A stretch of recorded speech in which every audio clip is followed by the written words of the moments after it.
দৰঙৰ দলগাঁৱৰ 15 নং ৰাষ্ট্ৰীয় ঘাইপথত ভয়ংকৰ পথ দুৰ্ঘটনা। তীব্ৰবেগী আল্ট্ৰাবাছে মহতিয়াই নিলে স্কুটি আৰোহীক। স্কুটিত থকা 3জন যুৱক গুৰুতৰভাৱে আহত। সংকটজনক অৱস্থাত তিনিওজনক চিকিৎসালয়লৈ প্ৰেৰণ। দলগাঁও হাইস্কুলৰ সন্মুখত সংঘটিত হয় দুৰ্ঘটনাটো। যান-বাহন আৰক্ষী আৰু এম্বুলেন্স সেৱাৰ প্ৰতি ৰাইজৰ ক্ষোভ। বাৰম্বাৰ যোগাযোগৰ পিছতো সঁহাৰি নিদিয়াৰ অভিযোগ। News desk AIN live.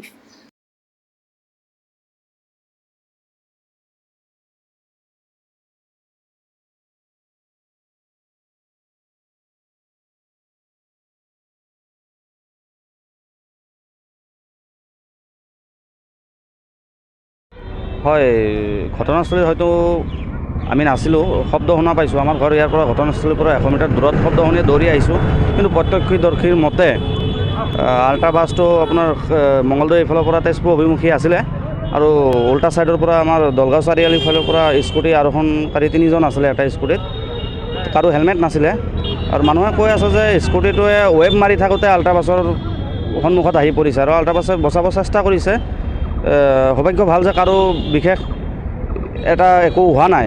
কিন্তু আমি বাৰে বাৰে দাবী জনাই আহিছোঁ দৰং জিলা প্ৰশাসনক যে আমাৰ ইয়াতে হাইস্কুল আছে, হস্পিটেল আছে, বজাৰ আছে, বিভিন্ন 4-5টাকৈ এই অঞ্চলটোত স্কুল আছে আমাৰ টাউনৰ মাজমজিয়াত। আমি স্পীড ব্ৰেকাৰ দিব কৈ আছোঁ স্কুলৰ সন্মুখত, কিন্তু আজিলৈকে দিয়া নাই বা স্কুলৰ সময়ত স্কুল ছুটিৰ সময়ত আৰু আৰম্ভণিৰ সময়ত এতিয়ালৈকে একো পুলিচৰ ব্যৱস্থা নাই যে ট্ৰাফিক পুলিচে নিয়ন্ত্ৰণ কৰিব বুলি যান-জঁট। সেইটো ফুটুকাৰ ফেন কেইদিন হয় আকৌ পিছত আকৌ সেই আগৰ দৰে নাইকিয়া হৈ যায়।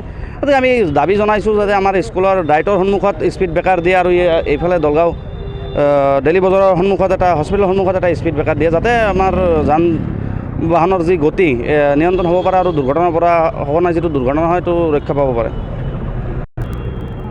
নাই, আজি 20 মিনিটৰ ওপৰত হৈ গ'ল, এতিয়ালৈকে ট্ৰেফিক অহাই নাছিলে। দেৰিকৈ আহিছে, ফোন কৰি থকাৰ স্বত্তেও তেওঁলোকে দেৰিকৈ আহিছে। না এম্বুলেঞ্চ আহিছে, 108 ফোন কৰি থাকোঁতে 10 মিনিট পাৰ হৈ যায়, ৱেটিং নাহে, তেওঁলোকে কলে নালাগে, এনেকুৱা পৰিৱেশ। মই তেতিয়া একদম নিচেই ওচৰতে আছিলোঁ, জাষ্ট অলপ ডিষ্টেঞ্চ, তাৰমানে 20 মিটাৰমান দূৰত। আল্ট্ৰা গাড়ীখন মঙলদৈৰ পৰা আহি আছিল আৰু স্কুটিখন তাৰমানে 3টা আছিল ল'ৰা, 3টা ল'ৰা নাবালক হয়। স্কুটিখন বহুত দূৰৰ পৰা চুচৰাই আনিছিল, তাৰপিছত খুন্দা মাৰি কেনে বহুত দূৰৰ পৰা খুন্দা মাৰি আনিছিল, পিছফালৰ পৰা খুন্দা মাৰিছে স্কুটিটোত। আৰু ভালেই দুখ পাইছে, ল'ৰা 3টা ভালেই দুখ পাইছে, মাথা চাথা ফাটিছে, নাকেদি তেজো ওলাইছে। তাৰপিছত লগে লগে মই কিন্তু থানাত ফোন কৰিছিলোঁ 3-4টা নাম্বাৰত, ছেকেণ্ড OC, মেইন OC আৰু কেইটামান আছে পুলিচৰ নাম্বাৰ আমাৰ তাত থাকে, কিন্তু এটাও ৰেছপন্স দিয়া নাই, ফোন উঠোৱা নাই। তাৰপিছত মই নিজে এম্বুলেঞ্চক ফোন কৰিছোঁ, এম্বুলেঞ্চো আহি পোৱা নাই। প্ৰায় আধা ঘণ্টা 40, প্ৰায় 1 ঘণ্টাই ধৰক, 1 ঘণ্টাৰ পিছতে এটা আহিছে, ট্ৰাফিক পুলিচ আহিছে।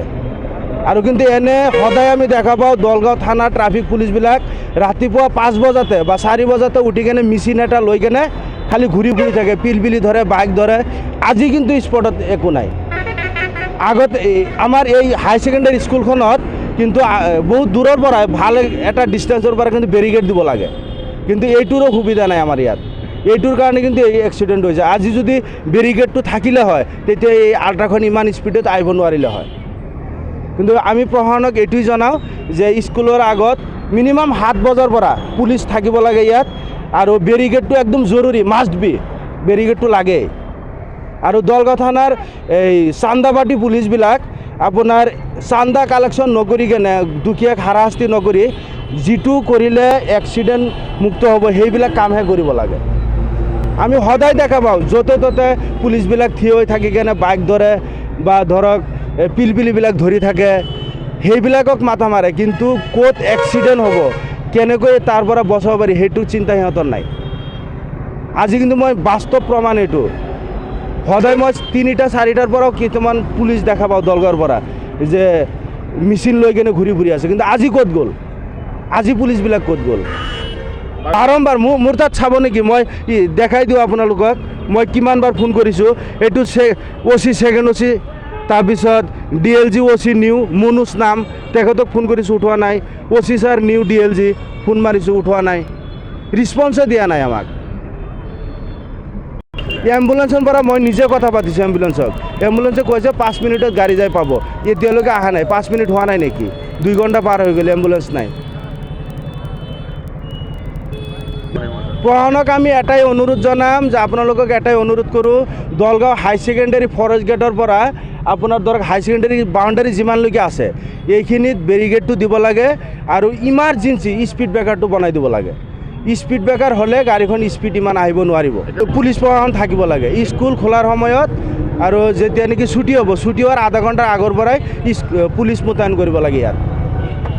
যিহেতু সৰু সৰু ল'ৰা ছোৱালীবিলাক আপোনালোকে চাইছে, কেমেৰা যদি ঘূৰাই দেখুৱায় তথাপি চাব আপোনালোকে ল'ৰা ছোৱালী আপ ডাউন কৰি আছে স্কুলত। এতিয়া টাইম হৈ গৈছে ধৰক 9টা, 8টাৰ পৰাইতো স্কুল সময় হৈ যায়, গতিকে 8টাৰ আগৰ পৰাই পুলিচ থাকিব লাগে, যিহেতু NH-15 লগতে স্কুলখন। যথেষ্ট ভিৰ হয় আৰু এনেই আমাৰ ৰাস্তাখন ঠেক ৰাস্তা, সেইকাৰণে বহুত জৰুৰী, বেৰিকেডৰো জৰুৰী, স্পীড ব্ৰেকাৰৰ জৰুৰী। যিকোনো খবৰ আৰু বিজ্ঞাপনৰ বাবে যোগাযোগ কৰক 7896121996।